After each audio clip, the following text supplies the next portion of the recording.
Zalika had only been married for a few months when she moved into her husband's family home in the busy city of Makand.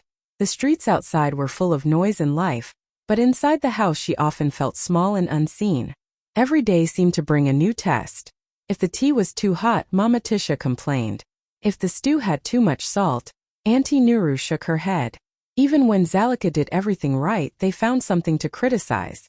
They spoke to her with sharp tongues, reminding her that she was just a bride and still had much to prove. Sometimes the laughter from her sisters-in-law wasn't real laughter at all. It was a quiet way of mocking her. Zalika felt the weight of their eyes on her shoulders, judging every move she made. She wanted to please them, but no matter how hard she tried, it never seemed enough. At night, when the house grew quiet, she often sat by the window, looking at the city lights, whispering to herself that she would not let their cruelty crush her spirit. Deep inside, she carried a strength they had not yet seen, a strength that was waiting for the right moment to rise. Do you want me to expand the next outline to the grand gathering, 200 to 250 words? In the same emotional style? It was a bright Saturday morning when Mama Tisha called everyone to the sitting room. Her voice carried the kind of excitement that always meant trouble for Zalika. With a wide smile, she announced that there would be a grand family celebration the following weekend. 50 guests, she said proudly, her eyes shining as if she had just planned the event of the year. The whole compound buzzed with chatter, but Zalika felt her heart sink. She was about to ask who would help with the preparations when Mama Tisha's gaze landed firmly on her. Zalika will cook for everyone, she declared. Alone. The room went silent for a moment, then soft laughter broke out. Her sisters-in-law exchanged knowing glances, while Auntie Nuru whispered something that made the others chuckle. Zalika forced a small smile, but inside her chest tightened. 50 people? That wasn't a meal, it was an army to feed. She imagined the endless chopping, stirring, frying, and serving, and for a moment she felt her knees grow weak. But Mama Tisha wasn't done. Let her show us what she's capable of, she added, her tone sweet but sharp like a hidden knife. Zalika understood the game. They didn't want to celebrate. They wanted to watch her fail. Her husband, Baraka, sat quietly in the corner, avoiding her eyes.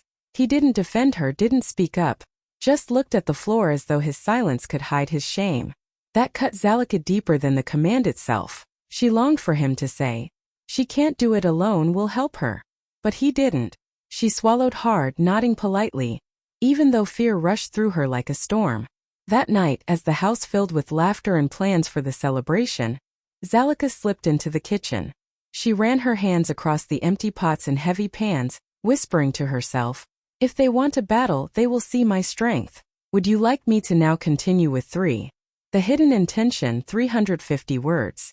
In the same voice? As the week passed, preparations for the gathering filled the compound with noise and excitement. To an outsider, it looked like a family getting ready for a joyful celebration. But beneath the laughter and chatter was a plan that only Zalika could feel pressing against her chest. Whenever she walked by, the conversations would suddenly grow quiet, and her sisters-in-law would cover their mouths to hide their whispers. Zalika knew those whispers weren't innocent. They were waiting for her to stumble, waiting for the moment when she would collapse under the weight of their impossible demand. Mama Tisha wore her sweetest smile whenever neighbors asked about the event. "Oh, our Zalika is such a wonderful cook," she would say, her voice dripping with false pride. "She will prepare everything for 50 guests by herself." The neighbors would widen their eyes in surprise, praising Zalika's strength, but inside the compound, Mama Tisha's true intention was clear. This wasn't about food. It was about breaking Zalika. She wanted the guests to see a bride who couldn't cope, a young woman who would stumble and sweat and panic, proving she wasn't worthy of her son Baraka. Even Baraka seemed trapped between two worlds. He watched his mother's games but said nothing. His silence, though, spoke louder than any words. Zalika sometimes caught him looking at her with worry, but he never defended her. He chose peace with his family over standing by her side, and that hurt more than all the whispers combined. Late one evening, Zalika overheard her sisters-in-law giggling outside her room. "Wait until the guests see the mess she makes," one said. "They'll finally know she's not fit for him." Their words stabbed at her heart, but she refused to let them hear her cry. She pressed her pillow to her chest and whispered to herself, "They will not break me. Not this time. Would you like me to expand for Zalika's silent strength 350 words. Next, keeping the same emotional, dramatic flow? Zalika sat quietly when Mama Tisha gave the final instructions for the feast. Her hands trembled in her lap, but she did not argue or beg for help.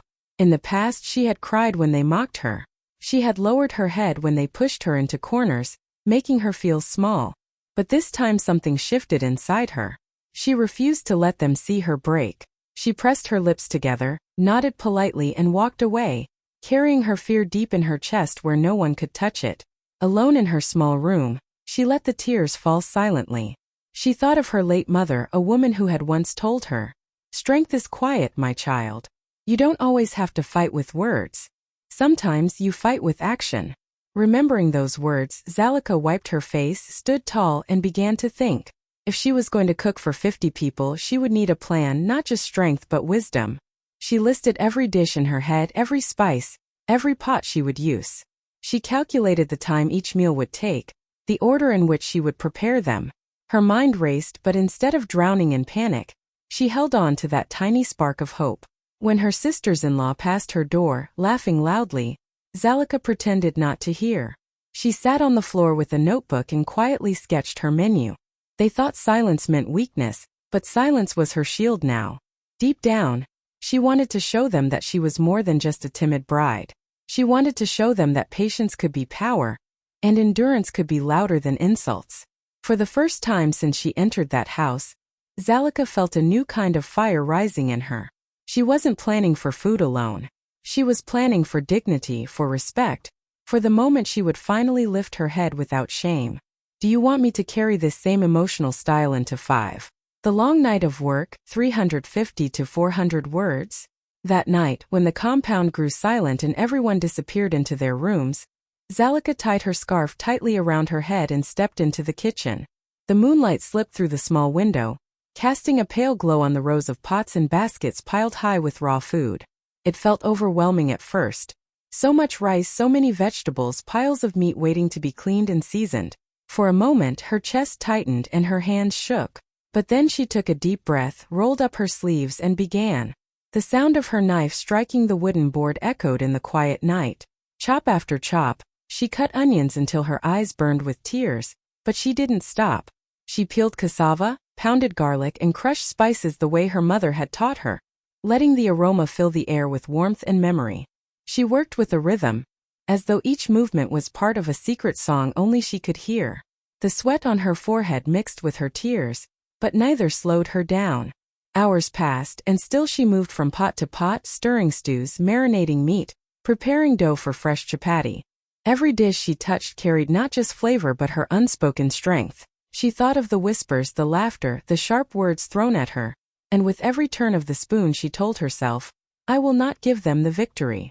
Outside, the city of Makand hummed with distant music and laughter from late-night gatherings, but in the compound only the soft clinking of spoons and the bubbling of pots could be heard. The kitchen smelled of roasted spices, fried onions, and simmering sauces, scents so rich they seemed to hug the walls. By the time the first light of dawn began to stretch across the sky, Zalika's back ached and her arms felt heavy, but she refused to rest. She looked at the rows of prepared dishes and whispered softly, almost like a prayer, "This is not just food. This is my fight, and I will win it. Would you like me to continue with 6W?"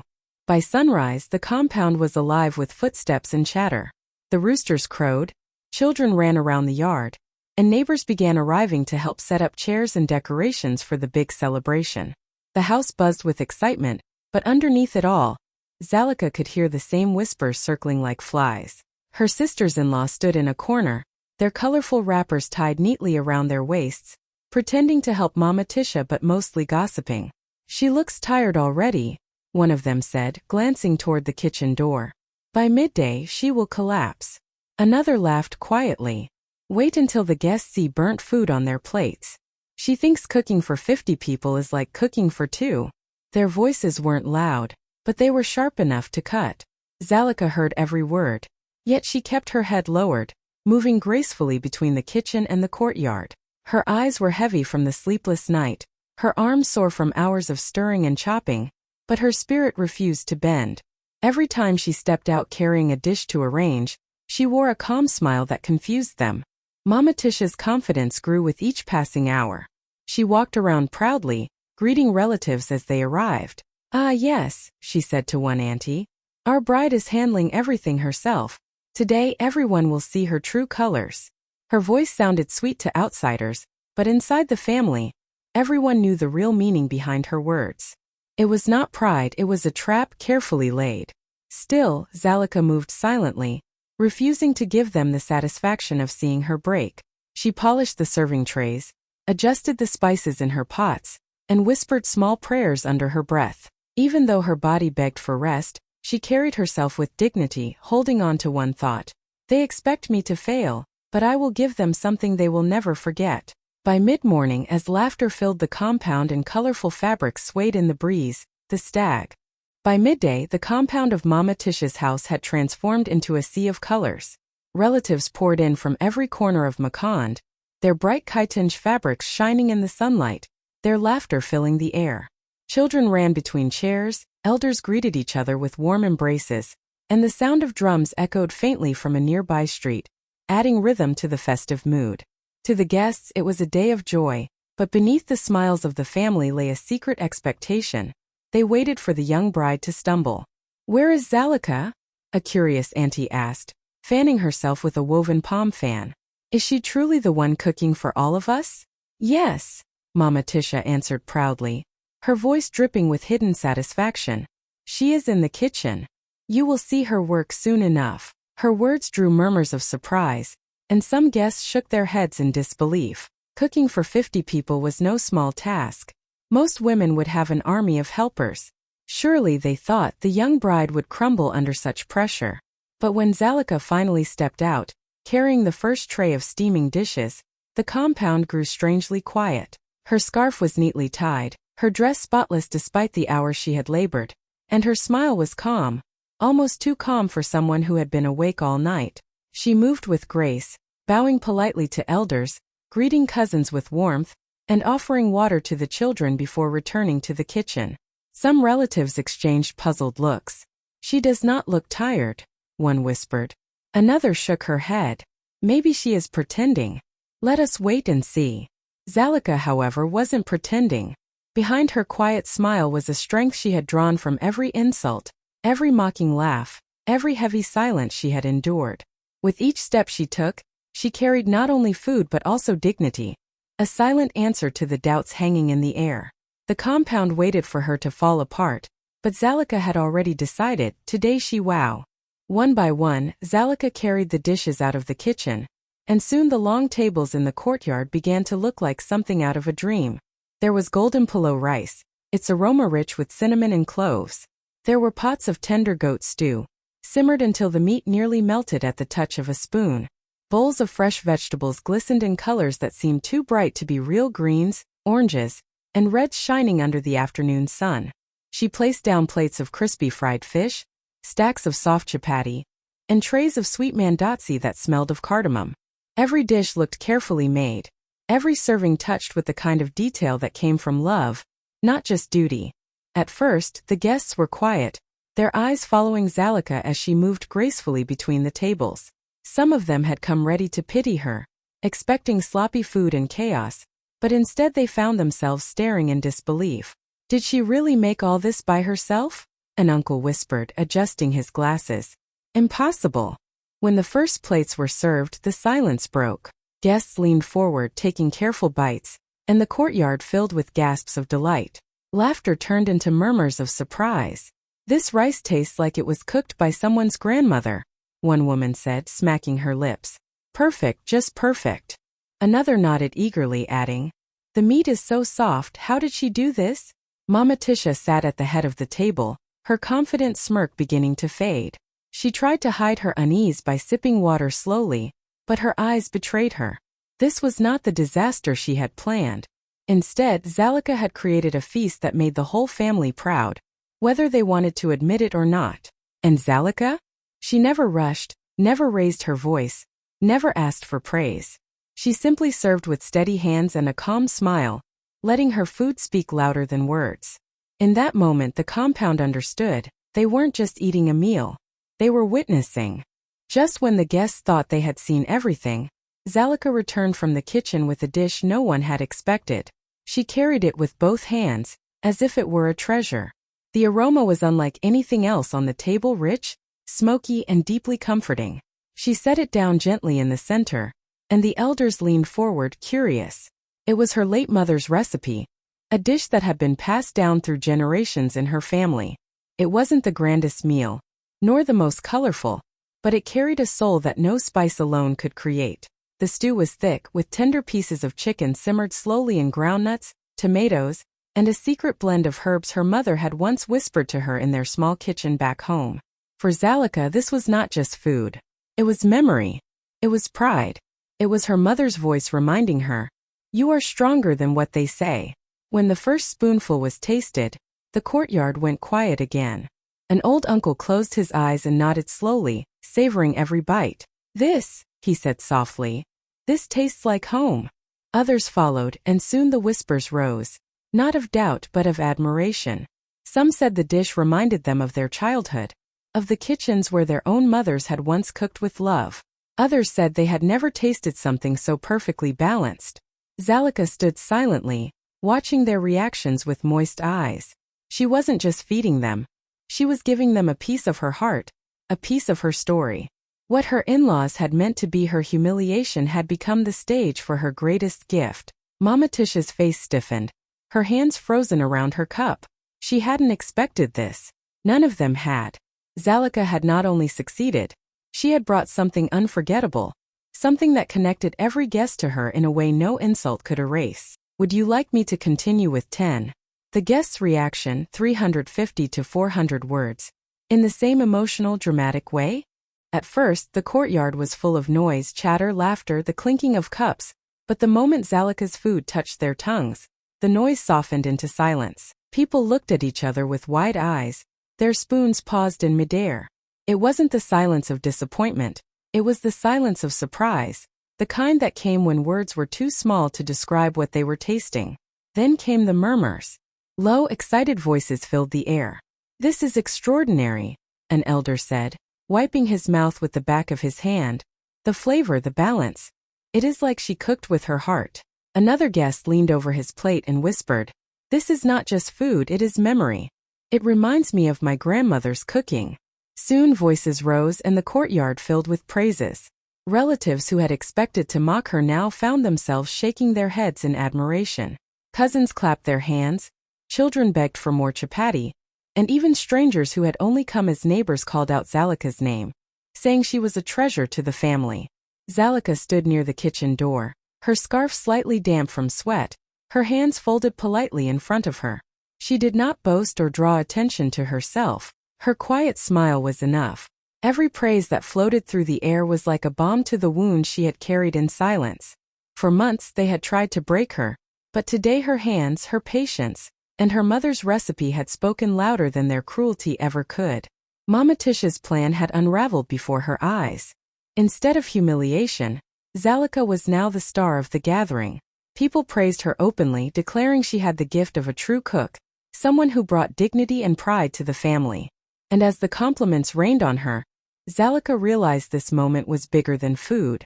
She had turned their trap into her triumph, and everyone present had witnessed it. "Do you want me to move on with 11?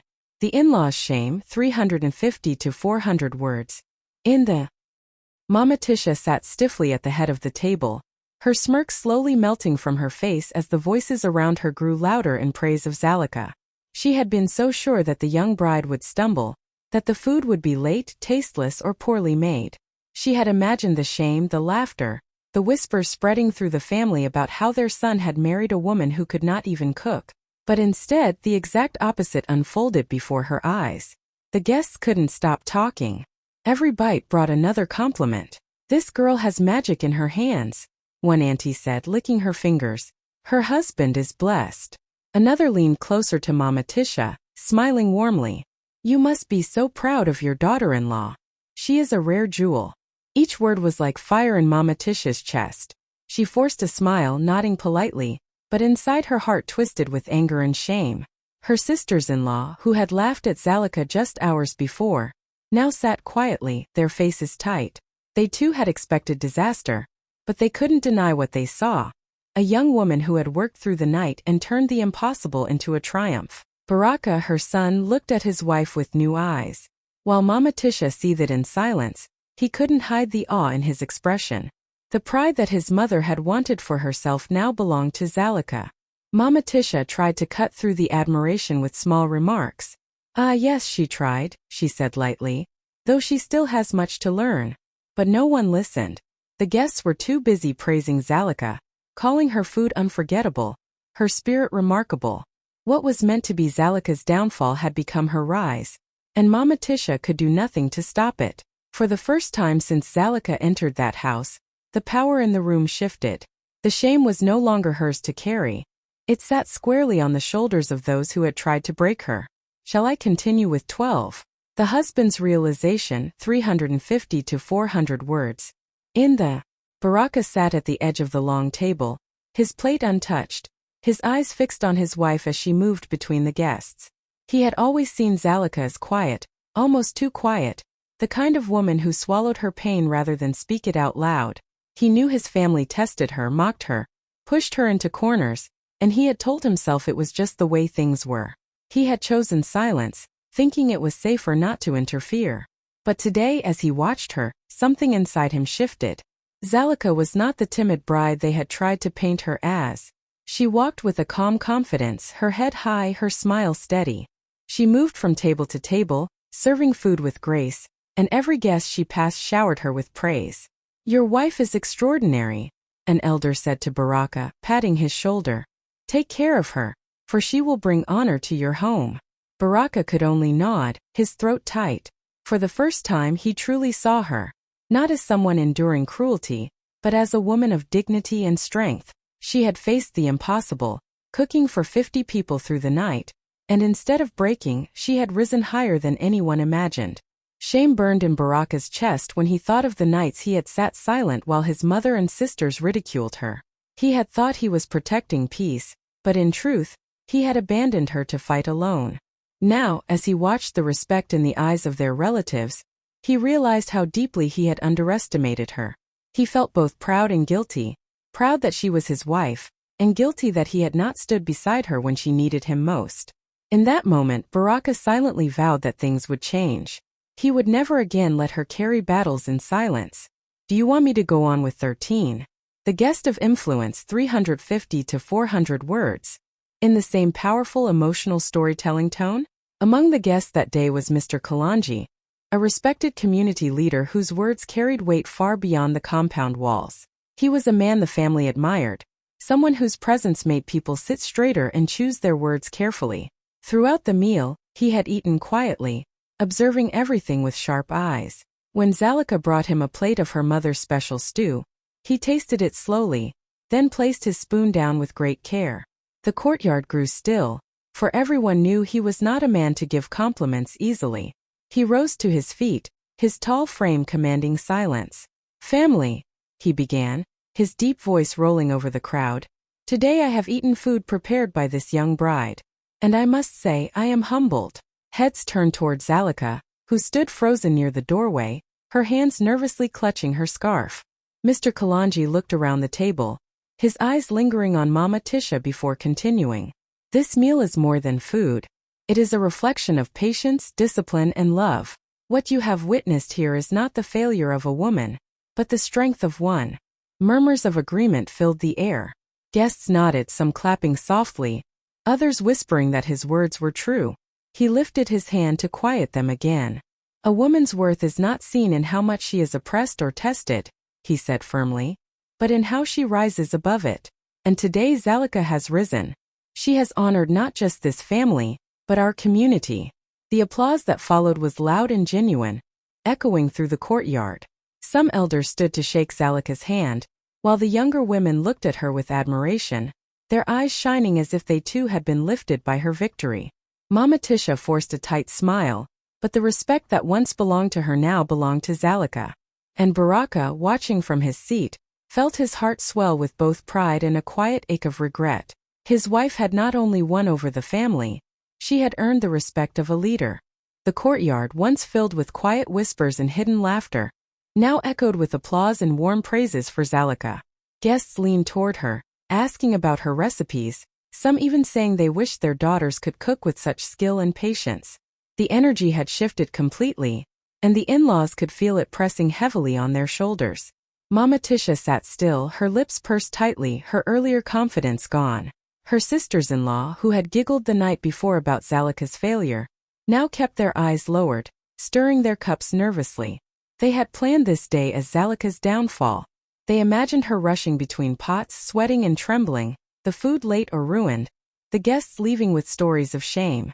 But instead, every plate on the table had become her victory. The very stage built for her humiliation had turned into her moment of honor. No one mocked her now. No one laughed. Instead, people spoke of her as though she were the pride of the family. "You must protect her," one elder told Baraka. "Women like this are rare." The words burned Mama Tisha more than any direct insult could. Zalica did not gloat. She did not boast. She simply bowed her head politely whenever someone praised her, her calm smile hiding the storm of emotions inside. For months she had carried their cruelty silently, and now that silence had spoken louder than words. The lesson was clear. Dignity cannot be destroyed by malice, and strength cannot be hidden forever. The in-laws had thought they were proving her weakness, but instead they had revealed her strength to everyone. And though none of them admitted it out loud, they knew the truth. What they meant for disgrace had become the very thing that lifted Zalica higher than all of them. Shall I finish with 15? Zalica's victory, 350 to 400 words.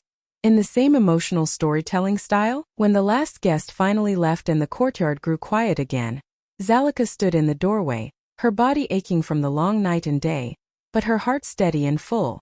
The tables were nearly empty now, only crumbs and scattered cups left behind, but the voices of praise still echoed in her ears. She had not only fed 50 people, she had silenced every doubt, every cruel whisper, every test they had thrown at her. Her in-laws avoided her eyes as they cleared the space, their laughter gone, their pride swallowed. Mama Tisha, who had once smirked with confidence, now moved stiffly, saying nothing. Zalica did not need to raise her voice or remind them of what they had done. The truth was already heavy on them. Baraka walked up to her slowly, his face soft, his eyes full of something she had longed to see: respect. He wanted to speak, but the words caught in his throat. Zalica only gave him a small nod, as if to say, "I carried this battle, but we both know the lesson now." She did not gloat. She did not shout. Instead, she stood tall, her quiet strength brighter than any celebration fire. What they had designed to break her had instead revealed her worth to the world. That night, as the moonlight washed over the compound, Zalica knew she had changed her story forever. It was no longer about survival. It was about triumph, unforgettable and unshakable.